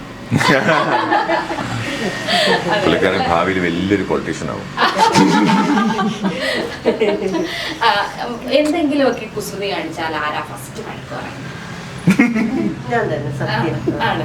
അപ്പൊ അത് വഴക്ക് പറയല്ലേ എന്നൊക്കെ പറഞ്ഞ് മോനെ ഒന്ന് ആശ്വസിപ്പിച്ചിട്ടും ഇനി അങ്ങനെയൊന്നും ചെയ്യില്ല എന്ന് പറയുന്ന ആരാ? വളരെയധികം സമാധാനിപ്പിച്ച് കുട്ടാന്നൊക്കെ വിളിക്കുന്ന ആരാ? അപ്പ അക്ക. അപ്പേ അക്കി അല്ലേ? ഞാൻ ഔട്ട്. ഔട്ട്. അമ്മ അയക്കറിയും. അമ്മ വഴക്ക് പറയും. അതെ. പക്ഷെ അമ്മ വഴക്ക് പറയുന്നത് കുറച്ച് നന്നാവാൻ വേണ്ടിട്ടല്ലേ? അല്ലേ? അല്ലേ? അതുകൊണ്ട് പിന്നെ അമ്മയോട് അങ്ങനെ പടങ്ങാറുണ്ടോ? ഇല്ല അല്ലേ? എപ്പോഴും ഇപ്പോഴും ഞാൻ കണ്ടു അമ്മ അമ്മ എന്ന് വിളിച്ചിട്ട് വന്നിരിക്കുന്നു, അമ്മ എടുത്ത് വരുന്നു ഇല്ലേ? അപ്പൊ ആ വഴക്ക് പറയുന്നതില് അമ്മയാണല്ലോ അല്ലേ ഇത്രയും നാള് മക്കളെ നന്നായിട്ടൊക്കെ അഴിച്ചും പിടിച്ചും ഒക്കെ വളർത്തിയല്ലേ? അപ്പൊ മോനെ സ്കൂളില് എങ്ങനെയാണ്? ഭയങ്കര ആക്റ്റീവ് ആണോ? അപ്പൊ എന്തൊക്കെ പറഞ്ഞു തരാറുണ്ട്? സ്കൂളിൽ പോകുമ്പോ ഇങ്ങനെയൊക്കെ പഠിക്കണം, ഇങ്ങനെയൊക്കെ ഡിസിപ്ലിൻ ആയിട്ടൊക്കെ ഇരിക്കണം, പഞ്ചുവലായിരിക്കണം എന്നൊക്കെ പറഞ്ഞു തരാം. എല്ലാം ചോദിച്ചാൽ പറഞ്ഞു തരും അല്ലേ? ഇതൊരു എൻസൈക്ലോപീഡിയ ആണെന്നാണോ പറയുന്നത്? ആണോ? വിജ്ഞാനകോശം, സർവവിജ്ഞാനകോശം. അവിടെ ചോദിച്ചാൽ എന്ത് ക്വസ്റ്റ്യൻ ചോദിച്ചാലും ഉത്തരം ഉണ്ടോ പാപ്പയ്ക്ക്? അമ്മയെ ചോദിച്ചാൽ അമ്മയോട് അറിയില്ല, അപ്പേനോട് ചോദിക്കാൻ പറയും. അമ്മയ്ക്ക് അത്രയ്ക്കുള്ള അറിവുള്ളല്ലേ? ഇനിയിപ്പോ അപ്പ പഠിപ്പിച്ചെടുത്തോളൂ. അമ്മ എന്തായാലും അമ്മയ്ക്ക് ഐ റെസ്പെക്ട് ഹിസ് ക്വസ്റ്റ്യൻസ്. ഈ മോക്ക് ഡ്രില്ലിൻ്റെ സൈറൻ എന്തായിരുന്നു, എന്താണ് ഇന്ത്യ പാകിസ്ഥാൻ യുദ്ധം നടക്കുന്നുണ്ടോ, അല്ലെങ്കിൽ എന്തുകൊണ്ടാണ് ഈ ചെടിയിലെ ഇല ഇങ്ങനെ ഇരിക്കുന്നത്, എന്തുകൊണ്ടാണ് പക്ഷിക്ക് ഈ കളറ്, എന്തുകൊണ്ട്, ഇപ്പം ഇങ്ങനെ കുറേ ചോദ്യങ്ങളൊക്കെ ചോദിക്കുമ്പോൾ ഇറ്റ്സ് നൈസ്. അപ്പോൾ ഞാൻ ഇന്നും കുഞ്ഞുങ്ങളോട് പറഞ്ഞിരുന്നു, അവന് ചോദിക്കാനുള്ള ആഗ്രഹം, അതിന് ഉത്തരം പറയുമ്പോഴേ നമുക്ക് അടുത്ത ചോദ്യം ചോദിക്കാൻ തോന്നുള്ളൂ. ചോദിച്ചോട്ടെ. അപ്പോൾ ഇന്നലെ ആഹാരം കഴിക്കുമ്പോൾ പറഞ്ഞു ആഹാരം കഴിക്കാൻ വിട്, അത് കഴിഞ്ഞിട്ട് ചോദിക്കാം. ഞാൻ പറഞ്ഞു വേണ്ട, ചോദിക്കട്ടെ, പറ്റാവുന്ന സമയത്തൊക്കെ പറഞ്ഞു കൊടുക്കാം. കാരണം നമുക്ക് കിട്ടുന്നത് ചോദ്യം ചോദിക്കുമ്പോൾ മാത്രമേ നമുക്ക് മുന്നോട്ട് വളരാനുള്ള അല്ല. ഇപ്പൊ സിമ്പിളായിട്ട് ഇപ്പോൾ ഞാൻ പറഞ്ഞു മോനെ പോയിരുന്ന് പഠിക്കും, അപ്പോൾ ഒരു 10 സംശയം വരും. അപ്പോൾ അത്രയും സമയം നമുക്ക് ലാഭമാണല്ലോ അല്ലേ? എന്ത് ഗെയിമാ കളിക്കാറ് അപ്പയുടെ കൂടെ? ഏറ്റവും കൂടുതൽ ഇഷ്ടമായുള്ളത് ഏതാ? അപ്പൊ അതിന്റെ കൂടെ ഇത് കളിക്കാൻ എന്നൊക്കെ പറഞ്ഞിട്ട് വിളിക്കുന്ന ഏതിനാ? വിളിക്കത്തില്ല. ഞാനേ പോയി ഇരിക്കുമായിരിക്കും. അല്ല, ഞങ്ങള് ഇപ്പൊ സമയം കിട്ടുന്നത് വളരെ കുറവാണ്. ഇപ്പൊ ഒരു ദിവസം മറ്റേ ഹൊറർ സ്റ്റോറി പറഞ്ഞു തരണമെന്നൊക്കെ പറഞ്ഞ് പേടിപ്പിച്ചിട്ട് ഇവർ 3 പേരും കൂടി പേടിച്ച് ഫ്രീസായിട്ട് അവിടെ ഇരിപ്പുണ്ടായിരുന്നു. പിന്നെ ഞങ്ങൾ ഒരുമിച്ച് പെറ്റ് സൂവിൽ പോയി പാമ്പിൻ്റെ കൂടെ പോയി കളിക്കും, ഒട്ടകത്തിൻ്റെ കൂടെ പോയി കളിക്കും. സോ അങ്ങനത്തെ ഇതുണ്ട്.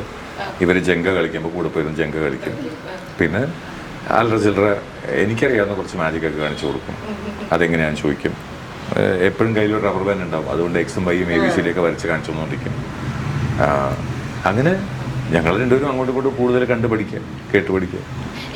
ഞാനിപ്പം അതൊരു വേറൊരു ക്വസ്റ്റ്യൻ ആയിട്ട് ഞാൻ ചോദിക്കുവാണ്. ഇപ്പോഴത്തെ കുട്ടികൾക്കിടയിൽ ഒരുപാട് കാര്യങ്ങൾ നടക്കുന്നുണ്ട്. ഇപ്പോൾ ഒരു ലഹരി അതുമായിട്ട് ബന്ധപ്പെട്ട് 18 ഇയേഴ്സ് ആയ മോളുണ്ട്, അതുപോലെ തന്നെ മോനുണ്ട്. ഈ ഒരു ഏജ് ഡിഫറൻസിലുള്ള കുട്ടികൾക്കിടയിലാണ് കൂടുതലും ഇപ്പോൾ അബ്യൂസ് ഒരുപാട് വരുന്നത്. ലഹരി രീതിയിലായിരുന്നാലും മറ്റു പല രീതിയിലും കുട്ടികളെ അബ്യൂസ് ചെയ്യുന്നുണ്ട്. എങ്ങനെയാണ് ആസ് എ പാരൻസ് എന്ന നിലയിൽ നിങ്ങളെ കുട്ടികളെ എങ്ങനെയാണ് ഇതിൽ നിന്നൊക്കെ മോചിതരാവാൻ വേണ്ടിയിട്ട് പഠിപ്പിക്കുന്നതും അതിലെങ്ങനെയാണ് as a parent important question.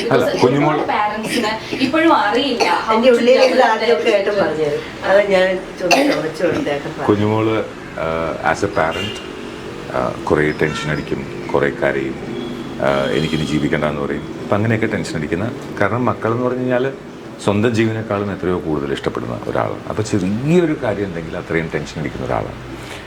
As a parent, as A mental health professional, എന്തുകൊണ്ടാണ് ഒരാൾ ഇങ്ങനെ ഒരു അബ്യൂസിലേക്ക് പോകുന്നത്? പോസിബിളി പിയർ പ്രഷറാണ് ഏറ്റവും കൂടുതൽ ഡ്രഗിന് വേണ്ടി പറയുന്നത്. പിയർ പ്രഷർ, അതായത് ഞാൻ ചെയ്യുന്നു, എന്തുകൊണ്ട് നീ ചെയ്യുന്നില്ല എന്ന് സുഹൃത്ത് ചോദിക്കുമ്പോൾ അങ്ങനെ വരുന്നത്. അപ്പോൾ അത് കൂട്ടുകെട്ട് തെറ്റാവുമ്പോൾ, അത് ഈ മോളുടെ ആണെങ്കിലും മോൻ്റെ ആയാലും കൂട്ടുകെട്ടിൽ എന്തെങ്കിലും ഇതുണ്ടെന്നുണ്ടെങ്കിൽ അവരെ പറഞ്ഞ് മനസ്സിലാക്കാൻ മാക്സിമം ട്രൈ ചെയ്യാറുണ്ട്. കാരണം അവർക്കത് മനസ്സിലാവണം. കാരണം ഈ പ്രായം അവർക്ക് ഈ പ്രോപ്പർ തിങ്കിങ് വരാൻ 21 വയസ്സ് 22 വയസ്സൊക്കെ ആകുമ്പോഴാണ് നമുക്ക് പ്രോപ്പറായിട്ട് തിങ്ക് ചെയ്യാൻ പറ്റുക. അതുവരെ നമുക്ക് തിങ്ക് ചെയ്യുന്ന ആനിമൽ ബ്രെയിനിലാണ്, ഇൻസ്റ്റിങ്ക്ട് ബേസ്ഡാണ്. അപ്പോൾ അത് മാക്സിമം പറഞ്ഞു കൊടുക്കാറുണ്ട്. പിന്നെ എന്തിനാണ് ആൾക്കാർ ഈ ലഹരി എന്ന് പറഞ്ഞാൽ they are in search of happiness, സന്തോഷം തേടിയുള്ള ഇതാണ്. അപ്പോൾ ആ സന്തോഷം കിട്ടുന്നില്ല എന്ന് പറഞ്ഞു കഴിഞ്ഞാൽ പ്രോപ്പറായിട്ട് കെയർ കിട്ടാത്തതാവാം, അല്ലെങ്കിൽ പ്രോപ്പറായിട്ടൊരു അവർക്ക് ഒരു ബോണ്ട്, ഒരു റിലേഷൻഷിപ്പിൽ ബോണ്ടില്ലാത്തതാവാം. ഇങ്ങനെ പല റീസൺസ് ഉണ്ടാവാം. ആ റീസൺസ് ഞങ്ങളുടെ മക്കൾക്ക് വരാതെ നോക്കണം എന്നുള്ളൊരു പ്രാർത്ഥനയോടുകൂടി ഞങ്ങൾ രണ്ടുപേരും മുന്നോട്ട് പോകും. അത് കുഞ്ഞുമോക്ക് മകളുടെ കാര്യമാണെങ്കിലും മകൻ്റെ കാര്യമാണെങ്കിലും എൻ്റെ അടുത്ത് തുറന്ന് പറയാം. അവരുടെ കാര്യം ഞങ്ങൾ ചേർന്ന് ഡിസ്കസ് ചെയ്ത് ഞങ്ങൾക്ക് ഇത് ചെയ്യാൻ പറ്റും. അവർക്ക് മനസ്സൊരിക്കലും ഹേർട്ടാവാതെ എങ്ങനെ അവർക്ക് നല്ലൊരു ലൈഫ് കൊടുക്കാം എന്നുള്ളൊരു ഇത്. എങ്ങനെയാണ് നമുക്ക് മറ്റു പാരന്റ്സും ഇത് കേൾക്കുന്നുണ്ടാവും. ഇപ്പം അഡ്വൈസ് അവർക്ക് എങ്ങനെ അഡ്വൈസ് ചെയ്യാൻ ഓക്കെ, എല്ലാവർക്കും അഡ്വൈസ് ചിലപ്പം ഇഷ്ടപ്പെടണമെന്നില്ല. പക്ഷെ എങ്ങനെ നമുക്ക് ഇതിൽ നിന്നൊക്കെ മാറ്റിയെടുക്കാം കുട്ടികളെ? വളരെ സിമ്പിൾ. ഇപ്പോൾ മോനൊരു തെറ്റ് ചെയ്തു, ഞാൻ കുറേ ബഹളം വെച്ച് കുഞ്ഞുമോളൊന്ന് കുറേ തല്ലും കൊടുത്ത് അടുത്ത പ്രാവശ്യം ആ തെറ്റ് ചെയ്യുമ്പോൾ ഞങ്ങൾ അറിയാതെ നോക്കാനുള്ള കള്ളത്തരം മാത്രമേ ഇവൻ പഠിക്കുള്ളൂ. അതേസമയം അത് തെറ്റാണ് എന്ന് പറഞ്ഞ് കൂടെ നിന്ന് ആ തെറ്റ് എന്താണ്, എത്രത്തോളം പ്രശ്നമാണെന്ന് റിയലൈസ് ചെയ്ത് കഴിഞ്ഞാൽ മേ ബി നെക്സ്റ്റ് ടൈം ചെയ്യാതിരുന്നാലും. പിന്നെ അവർ ചോദിക്കുന്നതോ അല്ലെങ്കിൽ പറയുന്നതോ കാര്യങ്ങൾക്ക് നമ്മൾ കേൾക്കണം. ചെവി കൊടുക്കാൻ തയ്യാറാണെന്നുണ്ടെങ്കിൽ as a parent you will succeed. കാരണം അവർ പറയുന്ന കൺസേൺസിൽ എവിടെയെങ്കിലും ഒരു ജെനുവിനിറ്റി ഉണ്ടാവും. ഇപ്പോൾ മോൻ എൻ്റെ അടുത്ത് ചോദിക്കുന്ന ചോദ്യം വെറുതെ ചോദിക്കുന്നതായിരിക്കില്ലല്ലോ, എന്തെങ്കിലും അതിനാ മനസ്സിലുണ്ടാവുമല്ലോ. അപ്പോൾ അതെന്താണ് എന്ന് മനസ്സിലാക്കാനുള്ളൊരു ശ്രമത്തിൻ്റെ അതിൻ്റെ പേരാണ് പാരൻറ്റിങ്. അവർ ചോദിക്കുന്ന ചോദ്യത്തിന് അർത്ഥമുണ്ടോ എന്ന് മനസ്സിലാക്കാൻ ശ്രമിക്കുന്നതാണ് പാരൻറ്റിങ്. ഇപ്പോൾ കഴിഞ്ഞ ദിവസം എൻ്റെ അടുത്ത് പറഞ്ഞു, എനിക്ക് വല്ലാത്ത നാണമാണ്, എനിക്കൊരു കാറ് വേണം. ഞാൻ പറഞ്ഞു, നീ എൻ്റെ അടുത്ത് ചോദിക്കാൻ എന്തിനാ നാണിക്കണേ? അപ്പോൾ കാറ് കിട്ടിക്കഴിഞ്ഞപ്പോൾ ഹീസ് ഹാപ്പി. അപ്പോൾ അത് എല്ലാം ഉടനെ ചോദിച്ചാൽ കിട്ടുന്നുള്ളതല്ലാതെ അതൊരു ഡിലേഡ് ഗ്രാറ്റിഫിക്കേഷൻ. ഞാൻ നല്ലത് ചെയ്താൽ എനിക്ക് നല്ലത് കിട്ടും എന്നുള്ളത് മനസ്സിലാക്കി കൊടുക്കാനുള്ളൊരു ശ്രമം എപ്പോഴും നടത്താറുണ്ട്. അത് കുഞ്ഞുമോക്കും, ഇതെൻ്റെ ഏറ്റവും ചെറിയ കുട്ടിയാണ്. അപ്പോൾ കുഞ്ഞുമോക്കും അതുപോലെ ഏട്ടാ എനിക്കിത് വേണം എന്ന് പറയുമ്പോൾ നമുക്കത് ചെയ്യാം എന്ന് പറഞ്ഞിട്ട് ഒരു സർപ്രൈസ് ആയിട്ട് ചിലപ്പോൾ 2-3 ദിവസം കഴിഞ്ഞിട്ട് അത് കിട്ടുമ്പോൾ അപ്പോൾ അതൊരു കൊച്ചുകുട്ടീനെ പോലെ സന്തോഷിക്കണം കാണുമ്പോൾ എനിക്ക് സന്തോഷം. എനിക്ക് എൻ്റെ 3 മക്കളും സന്തോഷമായിട്ടിരിക്കണം എന്നല്ല എൻ്റെ ആഗ്രഹം വരിക. അതെപ്പോഴും അങ്ങനെ തന്നെ ഉണ്ടാവും. 3 മക്കളാണ്. അപ്പൊ എങ്ങനെയാണ് ഒരു ഹസ്ബൻഡ് എന്ന നിലയിൽ ഏതൊക്കെ രീതിയിലാണ്, ഏതൊക്കെ റോളാണ് അവരുടെ സാധനം? എന്നോട് ഇങ്ങനെയൊക്കെ ചോദിച്ചു. നിന്റെ അടുത്ത് എന്നൊക്കെ ഒരുപാട് വിശേഷണങ്ങൾ സാറ് തരുന്നുണ്ട്. അപ്പൊ ദിവ്യ ചേച്ചിക്ക് ഏതൊക്കെ റോളിലാണ് ഹസ്ബൻഡിനെ കാണാൻ പറ്റുന്നത്? അത് മാത്രം പറഞ്ഞു. Simple question. എങ്ങനെയൊക്കെ കാണാൻ പറ്റുന്നുണ്ട്, എങ്ങനെയൊക്കെ കിട്ടുന്നുണ്ട് ആ ഒരു സ്നേഹം?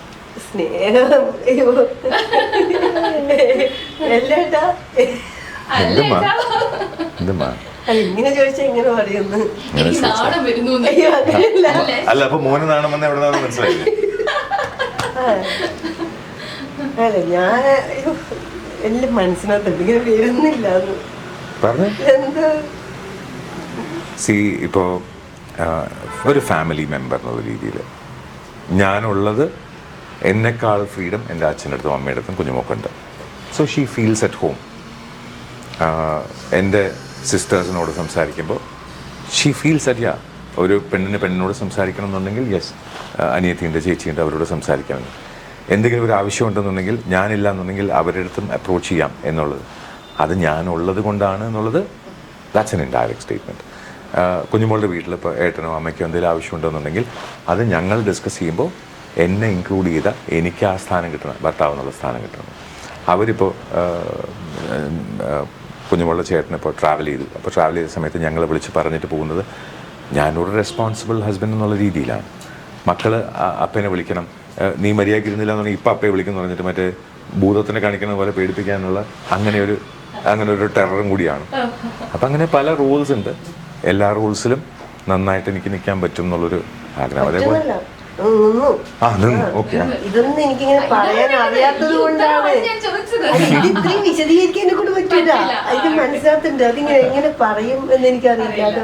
അതേപോലെ ഇപ്പോൾ ആസ് എ വൈഫ് കുഞ്ഞുമോള്, ഞാൻ നേരത്തെ പറഞ്ഞ പോലെ എനിക്ക് ഏറ്റവും ഇളയ കുട്ടിയായിട്ട് ഉറങ്ങുമ്പോൾ പാട്ട് പാടിത്ത എന്ന് പറയുന്ന അത്രയ്ക്ക് കൊച്ചുകുട്ടിയെ പോലെ അല്ലാന്നുണ്ടെങ്കിൽ എൻ്റെ ഏതെങ്കിലും ഒരു വിഷമിച്ചിരിക്കുന്ന സമയത്ത് വിഷമിക്കുന്ന കേട്ടോ ഞാനുണ്ട് കൂടെ എന്ന് പറയുന്ന ആ ഒരു റെസ്പോൺസിബിൾ വൈഫായിട്ടും എന്തെങ്കിലും ഒരു ഇത് അത് ഞാൻ വാങ്ങിച്ചു കേട്ടാ എന്ന് പറഞ്ഞ് ഫിനാൻഷ്യൽ കാര്യങ്ങളും ഡീൽ ചെയ്യുന്ന ഒരാൾ, ഏട്ടന് പൈസ വേണോ എന്ന് ചോദിക്കുന്ന ഒരു എൽഡർലി ഒരു പ്രശ്നം, എനിക്ക് വയ്യാന്നുള്ളപ്പം കാല് തടവി തട്ടെ എന്ന് ചോദിക്കുന്ന ഒരു അമ്മയുടെ സ്ഥാനത്ത് നിന്നും അങ്ങനെ ഒരു വൈഫിന് ചെയ്യാൻ പറ്റണ എല്ലാം കുഞ്ഞുമോൾ ചെയ്യുന്നുണ്ട്.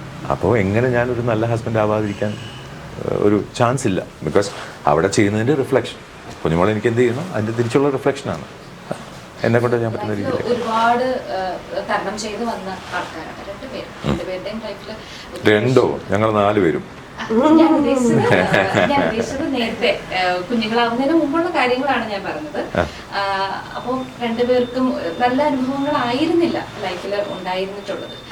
ഇപ്പോ അതിൽ നിന്ന് നോക്കുകയാണെന്നുണ്ടെങ്കിൽ എത്ര പെർസെന്റേജ് കൂടുതലായിരിക്കും ഇപ്പോൾ? ഞാന് സത്യം പറഞ്ഞ പഴയതൊന്നും ഞാൻ ഓർക്കാറേ ഇല്ല, സത്യം പറഞ്ഞ. അത് വല്ലപ്പോഴും എന്തെങ്കിലും ഒരു ചില കാര്യങ്ങൾ അയ്യോ ഇത് പണ്ടുണ്ടായതല്ലേ എന്ന് വരുമ്പോൾ മാത്രമേ ഞാൻ ആ കാര്യം എടുത്ത് പറയും. ഇല്ലെങ്കിൽ ഞാൻ അതൊന്നും ഓർക്കാൻ ആഗ്രഹിക്കുന്നുമില്ല, ഒന്നുമില്ല. ഞാൻ എന്താണ് ഇപ്പം 3 വർഷം അനുഭവിച്ചതെല്ലാം ഒന്നുമല്ല എന്ന് തിരുത്തി തന്നു. അത്രയും ഹാപ്പിയാണ് ഇപ്പോൾ. ഇപ്പം ഞാൻ പറഞ്ഞില്ല, ഇപ്പം എനിക്ക് ഇപ്പം കുറേ എനിക്ക് എൻ്റെ ഫാമിലിയായിട്ട് അധികം ഉണ്ടായിരുന്നില്ല അമ്മ. ഇപ്പം ഞാൻ എൻ്റെ അമ്മയെക്കാട്ടും ഇവിടുത്തെ അമ്മയാണ് ഞാൻ എൻ്റെ അമ്മയായിട്ട്. എനിക്കിപ്പോൾ ഓടി വരാം. ഇവിടെ നിന്ന് കണ്ണൂർ വരെ പോയിട്ട് അമ്മയെ കണ്ടിട്ട് തിരിച്ചു വരുന്നതിനേക്കാളും ഇവിടെ അമ്മയുണ്ട്. അപ്പൊ ഇവര് തമ്മിൽ ഫോണിൽ സംസാരിക്കണ നല്ല തഗ് ടോക്കാണ്. ഞാൻ വെറുതെ ഞാൻ പറയും അവിയല് കഴിക്കണം അപ്പൊ അമ്മ എനിക്ക് അത് തരും. എനിക്കത് പറയാനും എനിക്കത് കഴിക്കാനും ഇപ്പൊ ഉണ്ടല്ലോ. ഇപ്പൊ അമ്മയുടെ എന്തുണ്ടെങ്കിൽ പറയാം, അമ്മ വെക്കുമ്പോൾ എനിക്ക് ഒരു വെച്ചോ, ഞാൻ ഇന്ന് വെക്കൂല പറഞ്ഞു. ഓക്കെ, ഇവിടെ വെക്കുന്നുണ്ടെങ്കിൽ ഓക്കെ, ഞാൻ കൊണ്ടുവരുന്നത് അതൊക്കെ കിട്ടാന്ന് അങ്ങനെ ഒരു ലൈഫ് ഞാൻ ആഗ്രഹിച്ചിരുന്നു. അതിപ്പോ എനിക്ക് കിട്ടി. അല്ല, എല്ലാം പത്തരം മാറ്റി നോക്കി. പത്തരം മാറ്റാണ്, എല്ലാം മാറ്റി മറിച്ച് പത്തരം മാറ്റാക്കി പത്തരം മാറ്റാക്കി തന്നു. ഓക്കെ, അപ്പൊ ആ സീരിയലിനാണ് ഒരു കടപ്പാടുള്ളതെന്ന് തോന്നുന്നു അല്ലെ? ഏറ്റവും കൂടുതൽ നിങ്ങളുടെ ലൈഫിൽ ആരെങ്കിലും സ്വാധീനിച്ചിട്ടുണ്ടോ? നിങ്ങൾക്ക് തോന്നുന്ന ഒരു വ്യക്തിയുണ്ട് സ്വാധീനിച്ച ഒരു വ്യക്തി എന്ന് പറയാം? ഞങ്ങളുടെ കല്യാണം നടത്തി തന്ന എൻ്റെ അനിയത്തിയാണ്. പിന്നെ ഞങ്ങൾക്ക് ഓരോ സമയത്തും ഞങ്ങൾ രണ്ടുപേരും സേഫാണോ എന്ന് നോക്കുന്നത് ഞങ്ങളുടെ അമ്മയും അച്ഛനും തന്നെയാണ്. അത് ഞങ്ങളുടെ അച്ഛനമ്മയെന്ന് പറയാൻ കാരണം കണ്ണൂരിൽ ചിലപ്പോൾ അമ്മ തരുന്ന സ്നേഹം, ഇവിടെ ഉള്ളപ്പോൾ അച്ഛനമ്മയും ഞങ്ങൾക്ക് തരുന്ന സ്നേഹം, ഞങ്ങളുടെ കരുതൽ. ഇപ്പോൾ രാത്രി നിങ്ങൾ കഴിച്ചിട്ടാണോ വരുന്നത്, ഇവിടെ ഉണ്ട്, പുറത്ത് കഴിക്കണ്ട, വരൂ എന്നൊക്കെ പറയുന്നത് ഒരു ഇൻക്ലൂസീവ്നെസ്സാണ്. ഇപ്പോൾ മോൻ ദൈവം എപ്പോഴും അച്ഛനമ്മയും വിളിക്കുന്നത് സുന്ദര സുന്ദരി എന്നൊക്കെയാണ് വിളിക്കുന്നത്. അപ്പോൾ അവർ ആ ഒരു കളിയും ചിരിയും അവർക്ക് ഒരു മുത്തച്ഛനും മുത്തശ്ശിയും ഇവിടെ ഉണ്ട് എന്നുള്ളൊരു സമാധാനം. അപ്പോൾ അങ്ങനെ ഇൻഫ്ലുവൻസ് ചെയ്ത ആൾക്കാരോട് പറയുകയാണെന്നുണ്ടെങ്കിൽ എന്തിന് നല്ലത് പറയുന്ന, നല്ല കമൻസ് പറയുന്ന, അല്ലെങ്കിൽ യാമോനെ പറഞ്ഞ് ചാടി വന്ന ലേഡിയോ, അല്ലെങ്കിൽ ഞങ്ങളുടെ അടുത്ത് വന്നിട്ട് സീരിയലൊക്കെ കാണാറുണ്ട്, നന്നാവുന്നുണ്ട്. അപ്പോൾ ഏതോ ഒരു സ്ഥലത്ത് നിന്ന് കഴിഞ്ഞപ്പം പത്തനം വരെ ഞാൻ കാണാറില്ല, സുഗമോ ദേവിയെ കാണുന്നത്. സുഗമോ ദേവിയിൽ അയ്യോ ആ സീൻ എന്നൊക്കെ പറഞ്ഞാൽ അതിൻ്റെ എക്സൈറ്റ്മെൻറ്റ് കാണുമ്പോൾ ഫീൽ വെരി ഹാപ്പി. ബിക്കോസ് അതാണ് ഒരു ആർട്ടിസ്റ്റിന് കിട്ടാവുന്ന ഏറ്റവും വലിയ റെക്കഗ്നിഷൻ. ഞങ്ങൾക്ക് കിട്ടാവുന്ന ഏറ്റവും വലിയ റെക്കഗ്നിഷൻ എല്ലാവരും തരുന്ന സ്നേഹമാണ്. So everybody influences us in a way or the other. അതിൽ സന്തോഷം, ഒത്തിരി സന്തോഷമുണ്ട്. ഈ കുറച്ച് നേരം കൊണ്ട് ഞാൻ ഈ ഇന്റർവ്യൂ ചെയ്തുകൊണ്ടിരുന്നപ്പോൾ ഞാൻ ശ്രദ്ധിച്ചൊരു കാര്യമുണ്ട്. അവിടുത്തെ വോയിസ് മൊത്തം ഇവിടെയാണ്. അവിടെ ഒരാൾ ഇരിക്കുന്നു എന്നുള്ളതേ ഉള്ളൂ. ഒരു body the part is there. Voice always ഞാൻ ഓവറായിട്ട് സംസാരിക്കാൻ സമ്മതിക്കില്ല. അങ്ങനെയല്ല പറഞ്ഞ ഉദ്ദേശിച്ചതല്ല. ഇപ്പൊ എന്തായാലും ഒറ്റ ആൾക്കാരാണ് രണ്ടുപേരും. ഒരു എന്താ പറയാ, രണ്ട് ബോഡിയും ഒരു മനസ്സുമാണ്. അതറിയാൻ ഒരേ ഒരു കാര്യം ചെയ്താൽ മതി. ഞാൻ ഒറ്റയ്ക്ക് പോകുന്ന സ്ഥലത്തോ അല്ലെങ്കിൽ കുഞ്ഞുമോൾ ഒറ്റയ്ക്ക് പോകുന്ന സ്ഥലത്തോ ഒന്ന് കൂടെ വന്നാൽ മതി. എവിടെ ചെന്നാലും കുഞ്ഞുമോൾ എവിടെ പോകുന്നു, അയ്യോ സാറ് വന്നില്ലേ, കണ്ടാ മനസ്സിലാവണില്ലേ, വന്നിട്ടില്ലല്ലോ, ഞാൻ ഒറ്റയ്ക്കല്ലേ പോണേ എന്ന് പറയാൻ തോന്നും. അങ്ങനെ ആൾക്കാർ ചോദിക്കും. ഞാൻ പോയി കഴിഞ്ഞാൽ അയ്യോ മാഡം വന്നില്ലല്ലോ അതുകൊണ്ടല്ലേ ഞാൻ ഒറ്റയ്ക്ക് പോണേ. എന്നാലും ആ ചോദ്യം വരുന്നത് അത് ഞങ്ങൾ ഒന്നായത് കൊണ്ടാണ്. ഞാൻ വരുന്നത് അപ്പോൾ ആ ഒരു വോയിസ് എവിടെയാണെന്ന് പറഞ്ഞു. ആസ് എ വോയിസ് ആർട്ടിസ്റ്റ്, ഒരു ഡബിങ് ആർട്ടിസ്റ്റ് ആണ്, radio ജോക്കിയാണ്.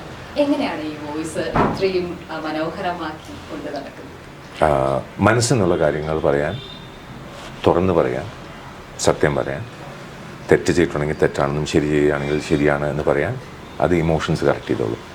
Breathing exercises, warm ups, അങ്ങനെയുള്ള ടെക്നിക്കലി പറയാമെന്നുണ്ടെങ്കിൽ അതെല്ലാം ഉണ്ട്.